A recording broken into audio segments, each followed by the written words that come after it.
Welcome to Global Educators to a brand new episode. This month is all about minority mental health awareness. Accessing mental health services can be extremely difficult. Minority populations who frequently suffer from disproportionately worse mental health outcomes. Cultural stigmas, a lack of culturally competent care, and socioeconomic variables can all have an impact on these differences.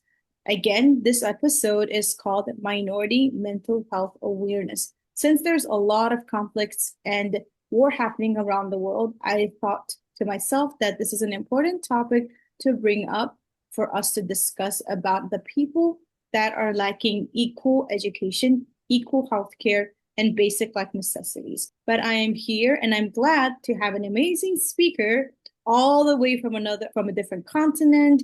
She is also a really passionate educator, founder, leader, community builder. Her name is Ioana. She is the founder of Lotus Flower Counseling Company. She's here to share with us her opinions and thoughts about this topic. First of all, thank you so much for coming on the show and come here to share with your thoughts and opinions. Please introduce yourself. Thank you. Thank you very much, Baika, for inviting me. I really appreciate it. It's the second time I'm invited to your events. Yes. And I forgot to I say, this is our remember. second time. Last time I didn't get to record. I was so sad. I didn't get Oh, to record last time. Yeah, but that's okay. I'm That's excited okay. that we're recording. She is like one of the, I actually met her on a really good platform, which I'm not really going to mention. But when I first watched her webinar, I was extremely inspired by your passion and message and how you want to change the next generation with RIE. And that kind of Mhm. matches with my personal teaching style. Thank you very much. Yes, I was promoting RAI, a very interesting parental education style. And thank you very much for remembering that episode. In this episode, we're going to concentrate on minorities and how they deal with lots of things that sometimes we take for granted, but we should not, because we share this planet and we're equal on this planet, and we should treat each other more compassionately. About me, my name is, Baika said, my name is Ioana, and I am a counselor and a certified ITTM clinician with a focus on intergenerational trauma. I bring in 9 years of experience of working with clients. And besides this clinical specialization, I also hold a Master of Divinity in Buddhist Studies, which I completed in the US in 2014, and a diploma in social science and counseling skills.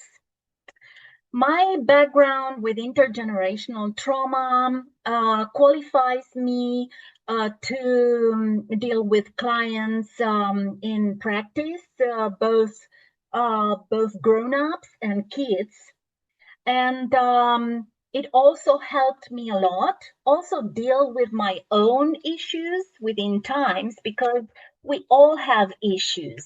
Whoever says that, no, I don't have any issue, that's a sign that something is going on there, because we all have issues. And from this perspective, again, we're all the same. This is kind of Buddhist thought.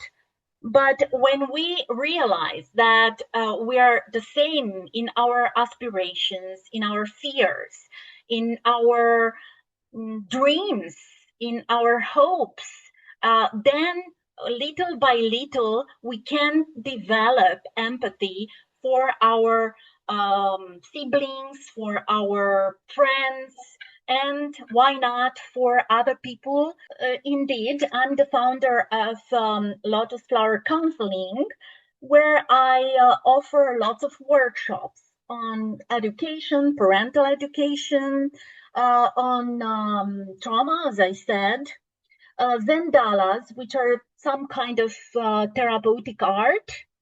And I really enjoy working with people because they bring me lots of satisfaction in knowing that somehow I as well could help them on their path. Thank you. Thank you for that lovely introduction. And I love how you are helping other people with intergenerational trauma. I feel like this is like a very important counseling, path and section because we all have trauma, to be honest. Although we may not be able to help them in person, I hope these podcasts, our videos, and shorts can reach someone out there. And just a reminder that we want to tell you that you guys are not alone. There are people here that sympathize with you. What are some examples of inequalities that minorities face?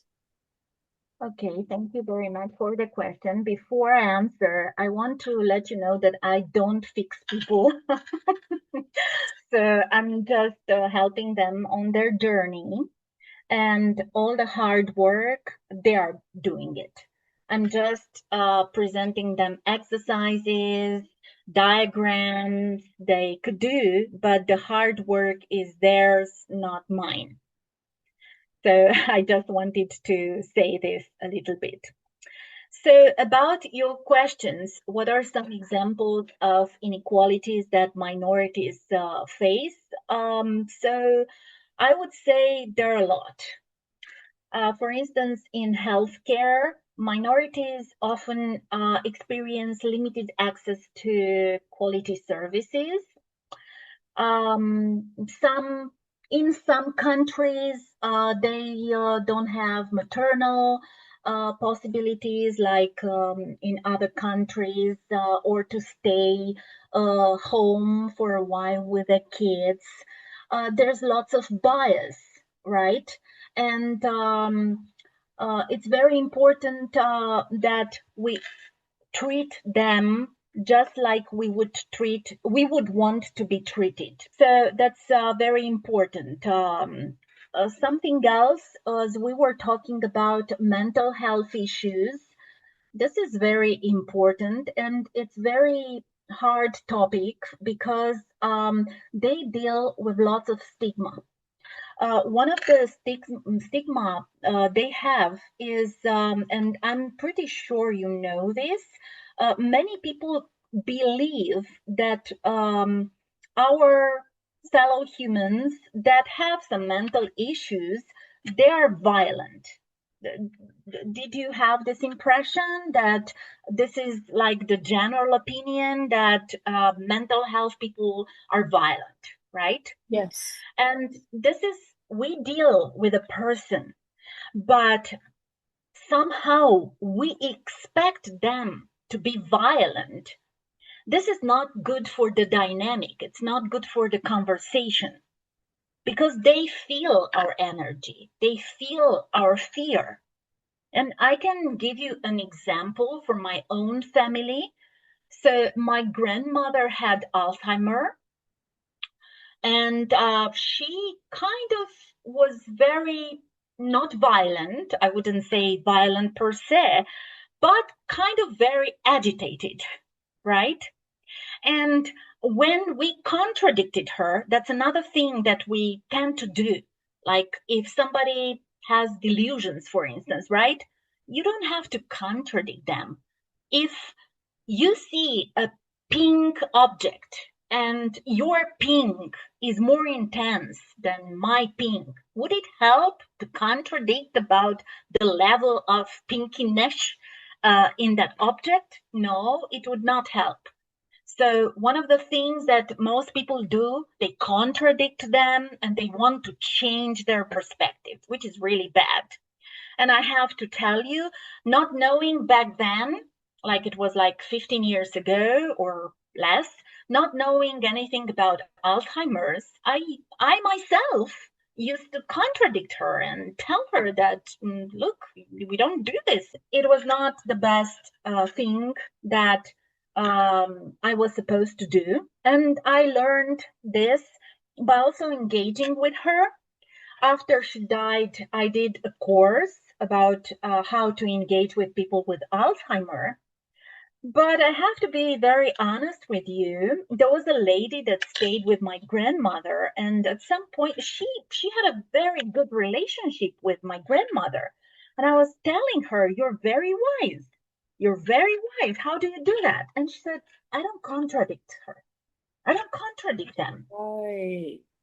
Whatever they say, I just say, yeah, sure, it's okay." So I believe that was a very good lesson for me, and I share this lesson with you today because I find it very valuable. Why contradict? We don't go anywhere. Do we win the Nobel Prize if we contradict each other for little things? No, we don't. So then, if you see their perception is totally different than yours, why contradict them? Mhm. Another thing about mental health issues and the persons that are dealing with such problems, they are dealing with less employment opportunities, right? So sometimes it's very hard for them to be hired. There's lots of discrimination in this aspect. And if they're being hired, their wages are lower, right? They have fewer opportunities for promotion. And because of this reason, they might drop school if they're in school, or now we're talking about employment opportunities. They might drop their work, resign, and unfortunately, because of this reason accumulated, they might end up homeless. When I was living in the US, I volunteered with two organizations. In one, we used to feed the homeless people, and in another one, we used to kind of not treat, but deal with mental health people that have mental issues like schizophrenia, and many of them were homeless. So this is a very huge problem that we might want to address as a society. Thank you so much. That opened my eyes to so much bigger issues. So, because of discriminations and stigmas, a lot of people are suffering. What are some other examples of stigmas that people, minorities, are facing? Thank you for this question. This is a very good question as well. I could tell you that, like, around 15 years ago in Romania, Romania is my native country. Uh, there, there used to be specialists that told clients, I know an example of such specialists that told clients with OCD they should not tell anyone they have OCD, not even their husbands. They're not supposed to know because they will treat them with total disrespect, and this would lead to whatever toxic relationship the therapist had in mind. So this is a bias, and this is a very strong bias from the specialist, right? Today, there are less and less specialists having such concept. Things change little by little, but only 15 years ago, there were specialists having this vision. This is a stigma, right? And stigmas usually prevent individuals from seeking help. And when you don't seek help, you are underdiagnosed or misdiagnosed.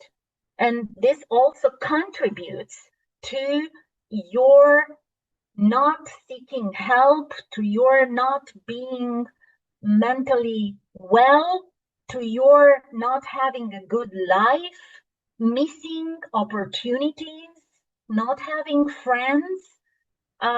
Let's consider the fact that many people with mental health issues, they are lonely, right? At some point, they isolate themselves. They do not believe they're worthy of communication, which is very sad, right? Because we all need to communicate. Right. We all need to have friends. We all need to share our sadness or our happiness, happy moments. But they isolate themselves because at some point they understand that, not necessarily they understand, but they believe that it's them against us, to treat us with concern, with fear, with anxiety, right? And I remember a very good therapist told me something very interesting, something that I need to share. The line between mental health clients and what we call normal people, it's very thick. Someday you're normal, right? And the next day you might cross the line and have a mental health problem. How would you like to be treated? Would you like to be treated just the way you treated the persons that were diagnosed? No, I don't think so. What I'm trying to say is that if we combine, I wouldn't say Buddhist thought, other religions as well are very mindful in treating everybody with love, right? If we combine these concepts of loving kindness and how we treat other people, we will get there being a place where we don't judge anymore. So I'm thinking that one of the issues in today's society is that instead of helping more, we judge more. And this, in my opinion, is not the best of attitude. I agree. What are some ways we can address Okay. misconceptions and be more sympathetic? The best way to address this is to educate, right? Education is the best way. And in this respect, I really want to congratulate you for doing this podcast. I really want to congratulate you because they're very useful. They're a source. And as you said, at some point, who knows who sees them and gets some ideas from your podcast and does something good. Educate people to understand mental health. Educate people to know that they don't have to fear. They don't have to show that kind of terror. Have you ever seen a person that shows terror just because they know somebody else has schizophrenia? I've seen that. And it's very sad. Like this is my personal belief. We all have consciousness, right? But that's not my personal belief. We all have consciousness. But what I was trying to say is that being humans with consciousness, they also feel our energy. And it's very sad for them to feel so underappreciated, so feared. Feared for what? Instead of promoting fear, maybe we should promote asking questions. Yes. Just at some point, I remember a situation where I actually asked somebody exactly like this. Look, I really don't understand how you feel. And I cannot say that I know how to behave because I don't understand how you feel. Maybe you would like to explain to me. And they said, thank you. Thank you very much. You're the first person that told me that because nobody understands. So this is part of education. We were talking about education. This is part of education, right? Maybe we should tell people, look, instead of being fearful, just ask somebody, how do you feel? How does it feel for you? What's your situation? how do you want me to behave with you? Because sometimes when you know that somebody has a mental health problem, some people express like this: "Oh, how are you? I am so sorry for you. I would like to help you." That's not the right path. This is not real empathy. This is sort of like, I pity you. Nobody wants to know they're pitied in this world. It's one thing to be compassionate about, to have compassion, sorry, about someone's situation, and another different thing to pity them. That's very different kind of energy here. That was amazing. That was amazing.